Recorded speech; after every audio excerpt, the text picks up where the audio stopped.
Good afternoon, YouTube.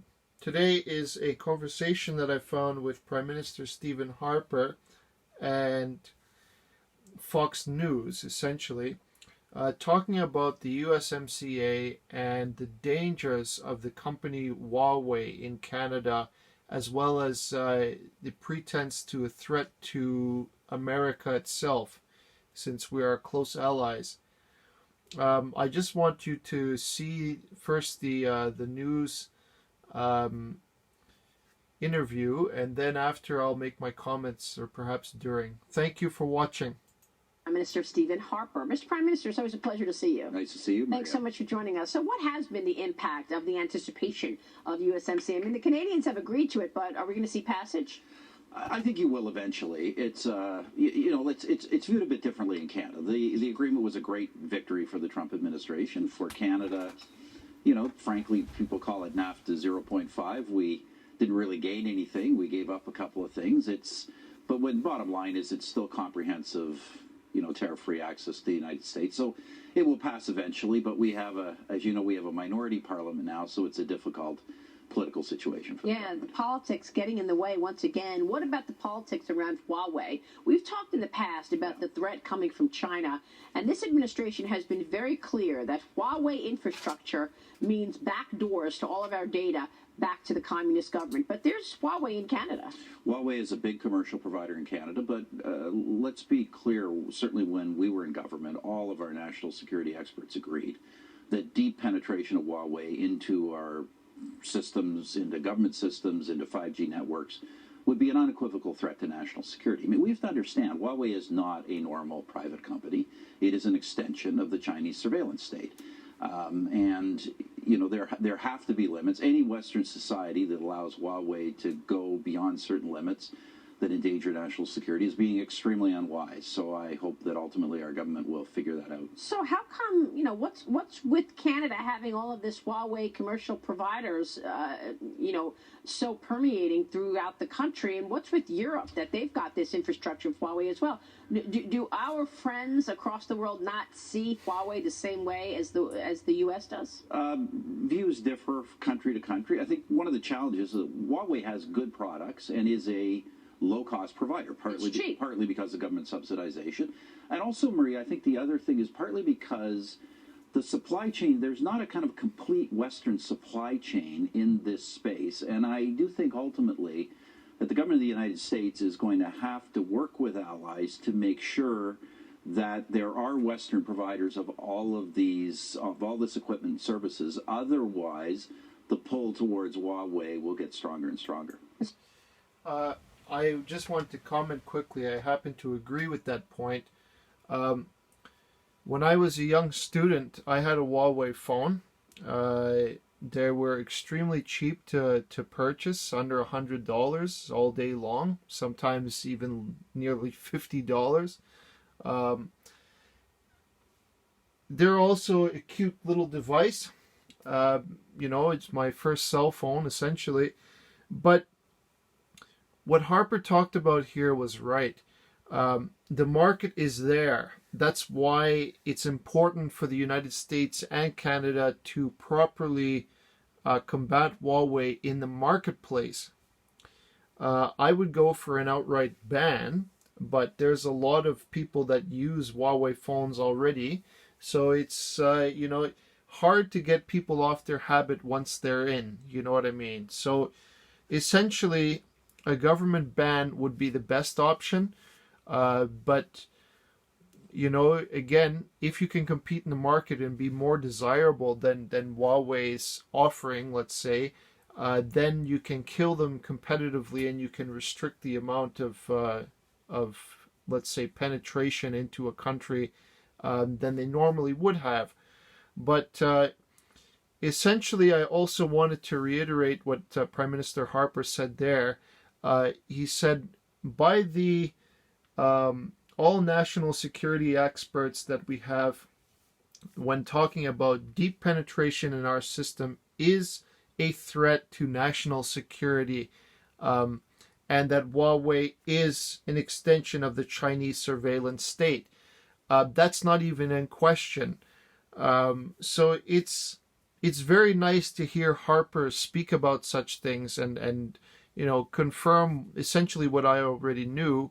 Um, but it makes me very scared for what this government is planning to do, because it seems for all intents and purposes the deal with Huawei is done. The infrastructure is going to go up, unless Trudeau is defeated, but essentially the deal is done.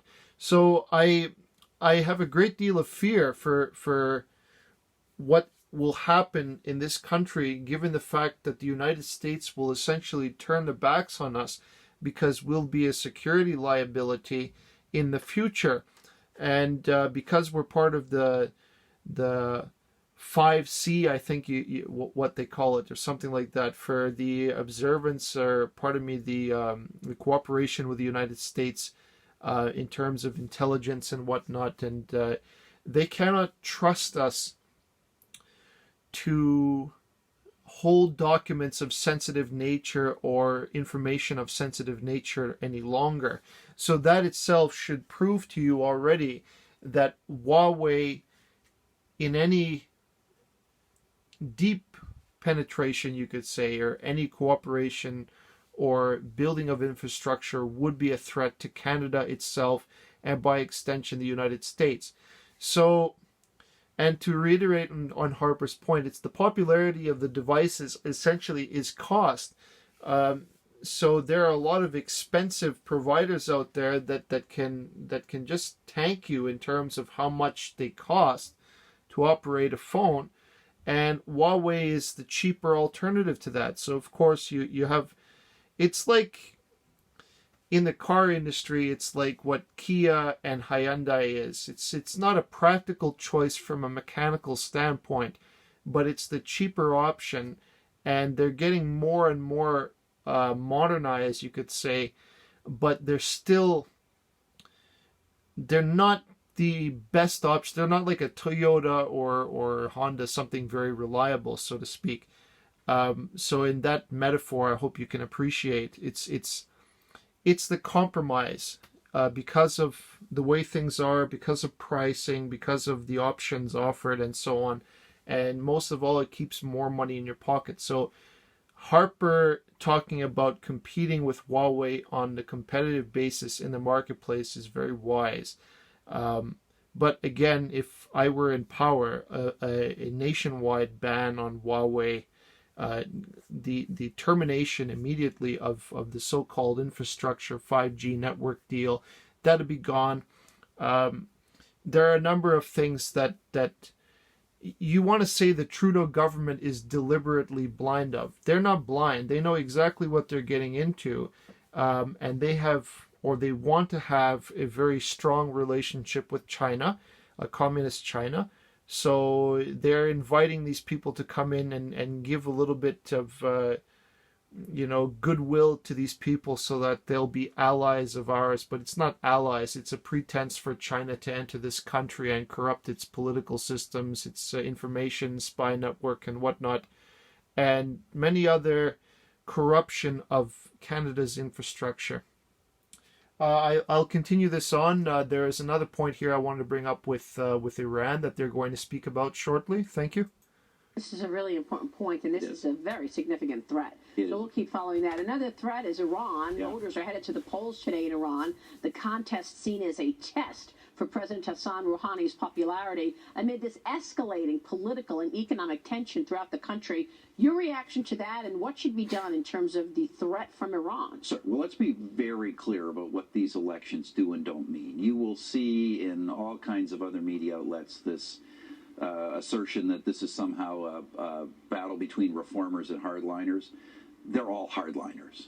You can't, unless you support the dictatorship of the Ayatollah, you cannot be a candidate in these elections. So really the only test here, how many turn out, and is there really support for the regime? But there is no doubt that the maximum pressure policies of the Trump administration, combined with some of its recent actions, are putting Iran more and more in a corner. And, look, I think they deserve congratulations for that. And here, too, Europe is waffling once again. Yeah, We got yeah. the Europeans buying or wanting to buy oil and gas from Iran. You've got Chinese buying oil and gas from Iran. I think 70% of the exports out of Iran are going to China. And we've got this partnership with China, and the U.S. is putting sanctions on anybody who does business with Iran, and they're doing it no problem. It's all extremely short-sighted on the part of all of these powers. The single most dangerous threat the world faces today is the Iranian regime getting nuclear weapons. And frankly, the entire world should be working with the Trump administration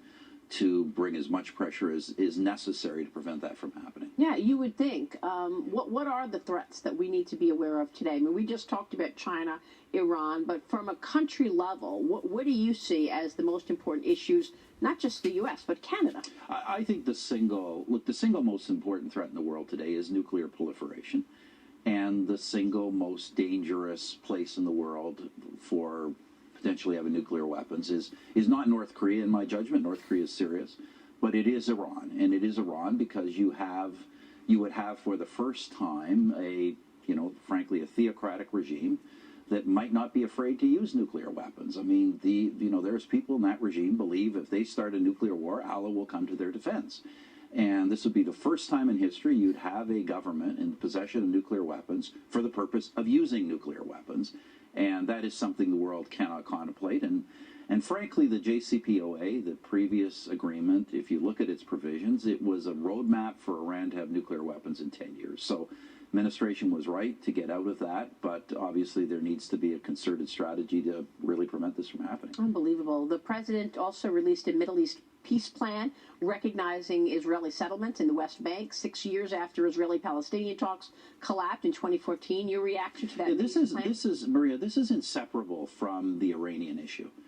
What the administration has really done there is brought together Israelis and many of the Arab states in a coalition. And what they're really saying is to the Palestinians, stop your intransigence, go to the bargaining table, because frankly, we have a bigger problem to worry about, which is Iran. And, this is really now the ball is in the Palestinians' courts. The Arabs have been clear. Basically, this is what it's going to look like unless the Palestinians engage. So it's up to them.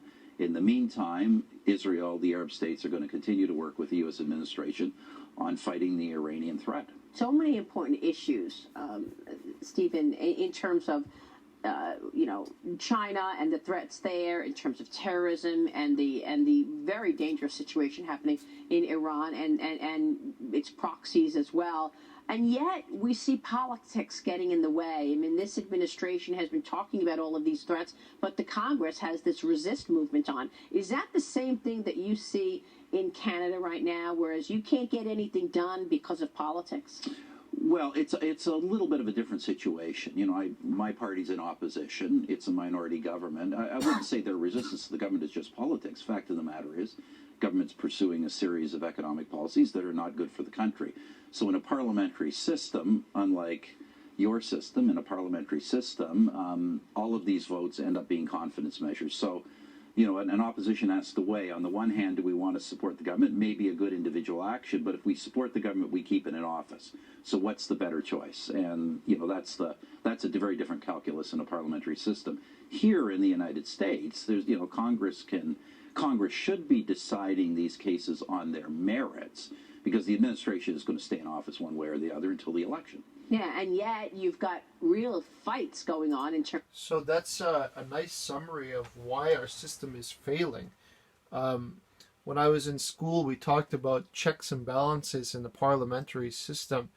But the truth is, the checks and balances can be easily corrupted so long as you have people in there that you've appointed to speak for you. So, for instance, Trudeau has installed a great deal of senators in the Senate that will back him if, in case a bill has to go through and is rejected by the House. Essentially, in regards to the House of Commons, exactly as Stephen Harper said there, Trudeau would force bills of questionable judgment that should be deliberated into a bill that requires the confidence of his government. So in the instance of C-16, for example, which was a violation of the freedom of speech in this country, and let's call it legislated speech. By mandated legislated speech, by law, you have to use words, was passed in a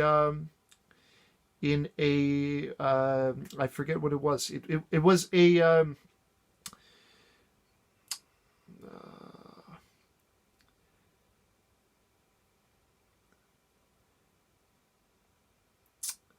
it was a bill for the economy, essentially, like a finance bill, you could say, something that required the confidence of his party. So it has to be passed no matter what within his own party, because otherwise there's a loss of the confidence in government.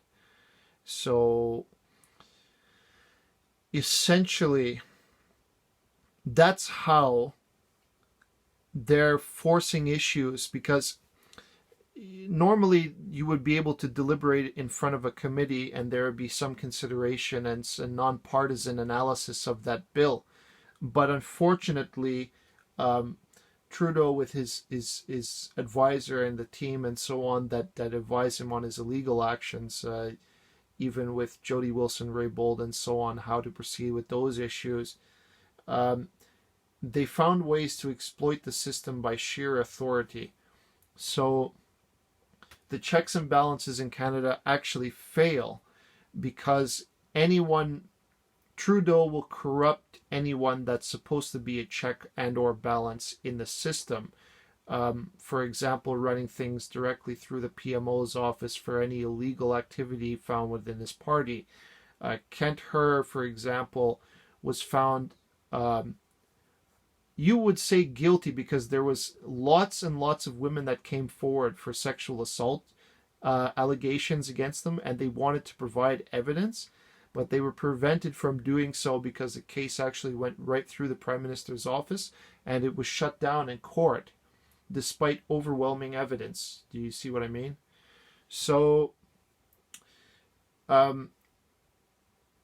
this is why, even in the United States, the American system is flawed also, because when you look at the impeachment trial, I mean, it was bloody close. It was only about 4 votes away from Trump being impeached and so on, even though he was innocent of any crime. So, it's good that the system in Congress, at least still, not in Congress, but within the Senate, because Congress itself got corrupted. Let's not kid ourselves. But of course, Pelosi's the Speaker of the House, and the Democrats hold control. But the Senate, at least, was able to hold ground a little bit. It proves to me the theory that truth is no longer important, but how the power of money can corrupt someone is more important than the truth in government. But I'm happy that Trump was exonerated and there were no charges laid, and especially that he wasn't impeached. But the Canadian system, I believe we should have a complete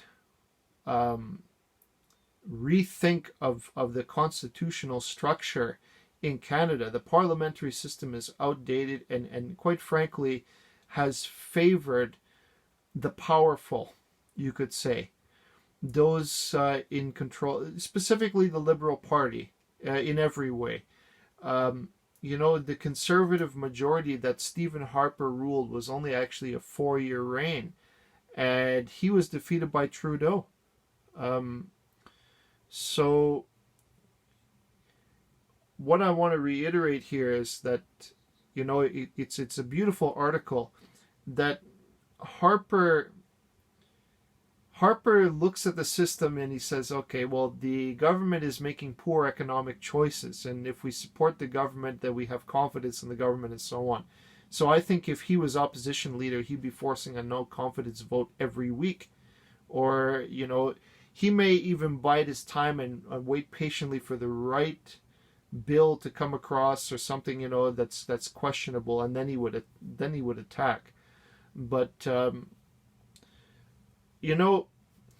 it grieves me every time to see somebody like Stephen Harper